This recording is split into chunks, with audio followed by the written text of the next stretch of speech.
Okay, so in this presentation, I'm going to look at three major interpretational gaps or weaknesses in the right to housing across the world. So I'm looking at various jurisdictions from the international level, regional levels, as well.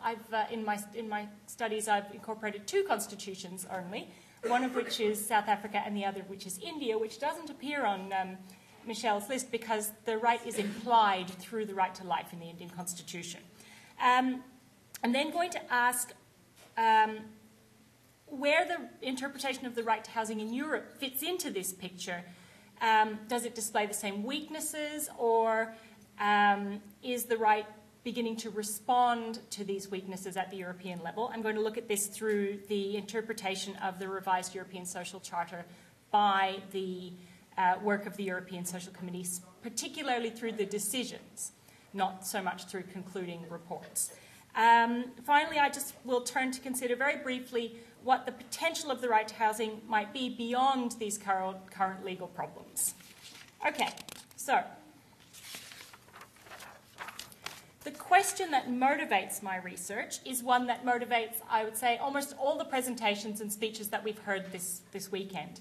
What is the right to housing? It's extremely difficult to say, and that's because, I argue, the right has these three, overall across the world, has these three major weaknesses. What are these weaknesses then? These are the lack of definition or normative content, an overly procedural or programmatic approach to the right, and a failure to connect the right to conditions of suffering and deprivation which characterize its violation. So I'm going to look at these, I'm going to give you some examples and look at these problems before turning to the European situation. So, the lack of definition or normative content. So, there are two problems here. First, there's a lack of definitional specificity in the right, so that any stable definition, and more importantly, any clarity with regards to the state obligations under it, is really difficult to locate. So ultimately, it's difficult to say what is the right to housing, or what the right to housing is, and thus what can be claimed in its name. Okay? So, some examples. Under the work of the Committee on Economic, Social and Cultural Rights, there really isn't a definition of the right as such. There's a multifaceted guideline, but if you sought to draw one definition out of that, I think it's almost impossible. In South Africa, the whole determination is turned on the question of reasonableness, with an almost complete lack of attention to what the right might be to which this duty of reasonableness is owed. In India, despite the real importance of the right in procedural gains for informal settlers, it's very difficult to actually determine a definition from any of the case law.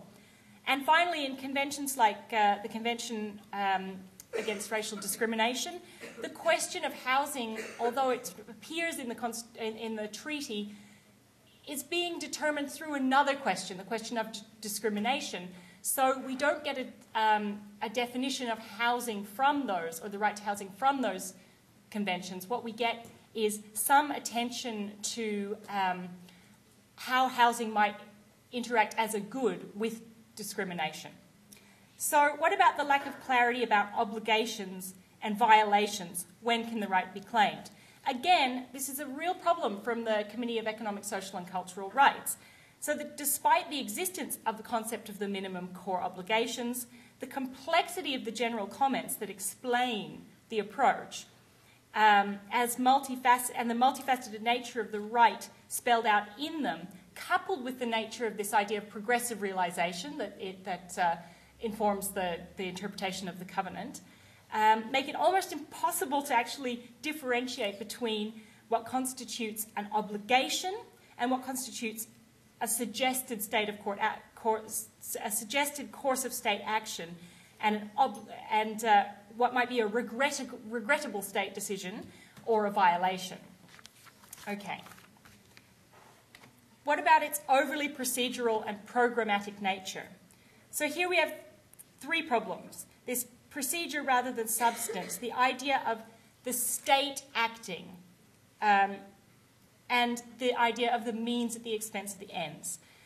So, procedure versus substance. This is a recurring problem in India, South Africa, and under the Economic and Social Rights Convention at the international level, just to name some examples. The programmatic nature of the right. By this, what I'm trying to get at is that the right can only be the idea that the right will only be realized through state action.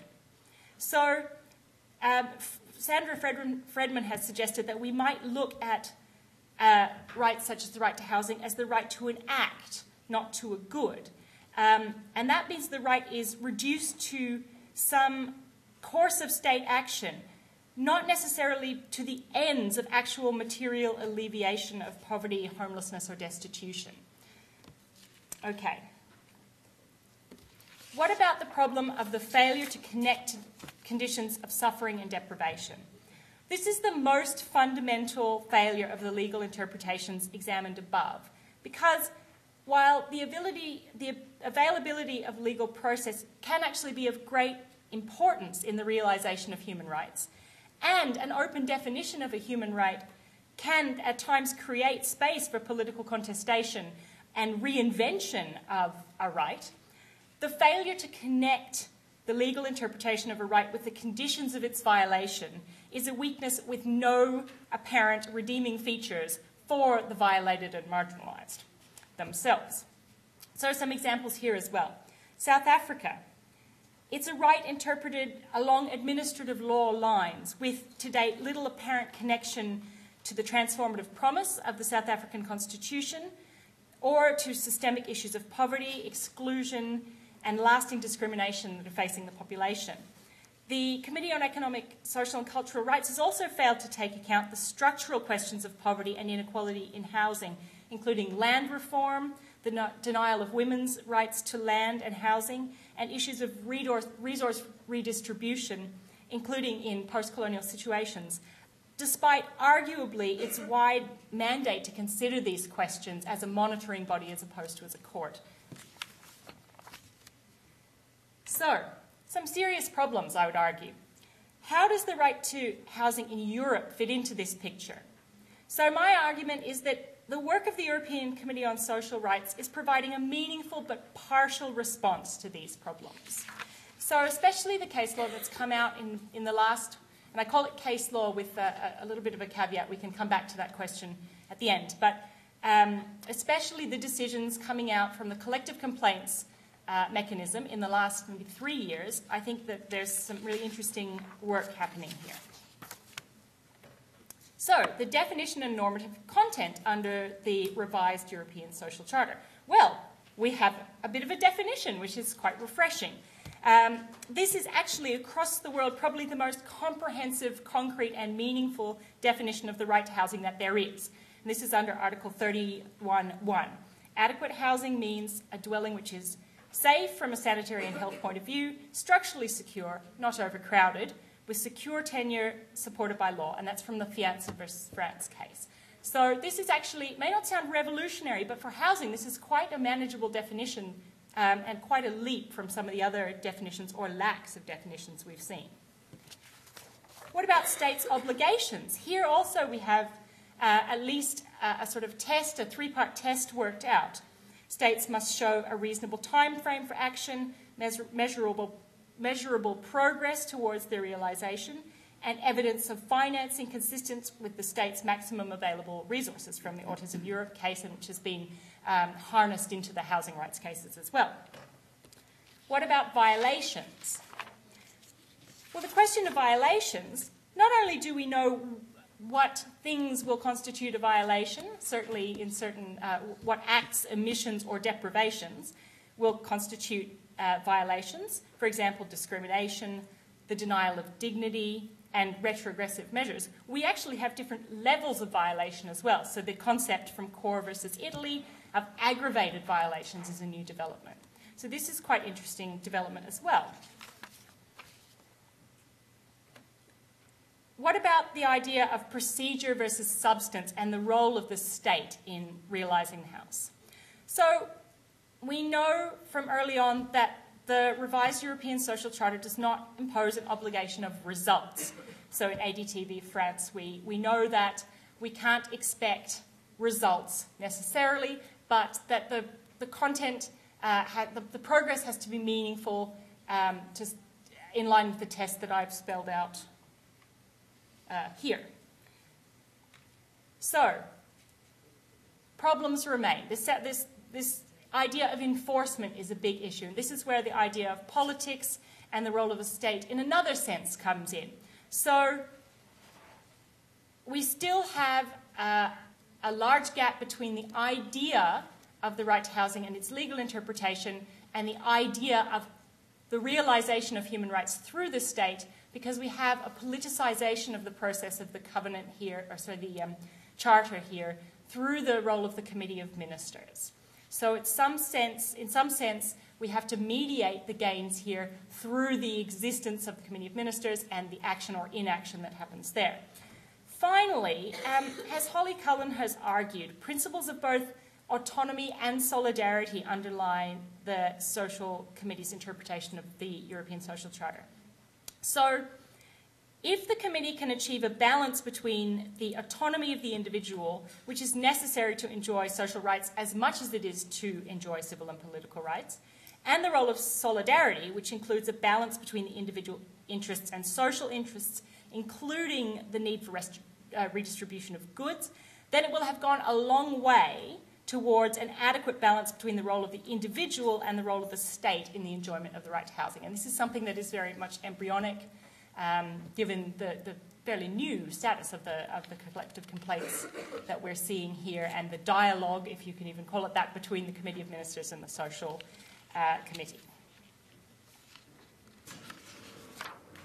So, connecting the right to suffering and deprivation.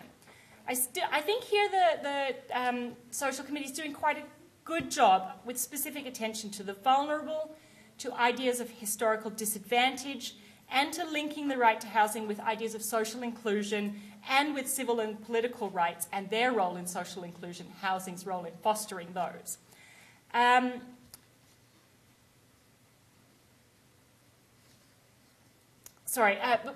thing that the issue here is that because of the collective complaints mechanism, it's often difficult for the committee to take into account the individual situation, and so at some the committee has said that it will look at individual examples of what might be considered violation in order to illuminate a collective situation. But there's still one level of remove from individual destitution or violation, which I think can at times hamper the committee's work.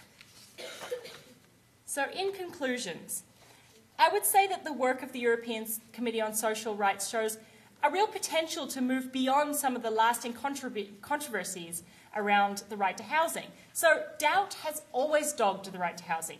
Is it justiciable? Is it a real right? Can it be workable? How can we realize a universal right to housing in a world where everyone lives in a society where housing looks different? I think that the European Social Committee is providing some avenues to move beyond those questions. But we also see the enduring role of politics, and we need to keep that connection between the politics of human rights and the law of human rights in our interpretations and in our discourses of human rights in order to move beyond the questions of workability and the problems with the conceptual ideas about the right to housing. And finally, I think it's this necessary balance between ideas of autonomy and solidarity in the realization of the right to housing may be a step forwards, or a step where we can use to think about the way forwards for the right to housing. And just as a shameless act of self-promotion, this is a way that you can think about these problems in greater depth. Thank you.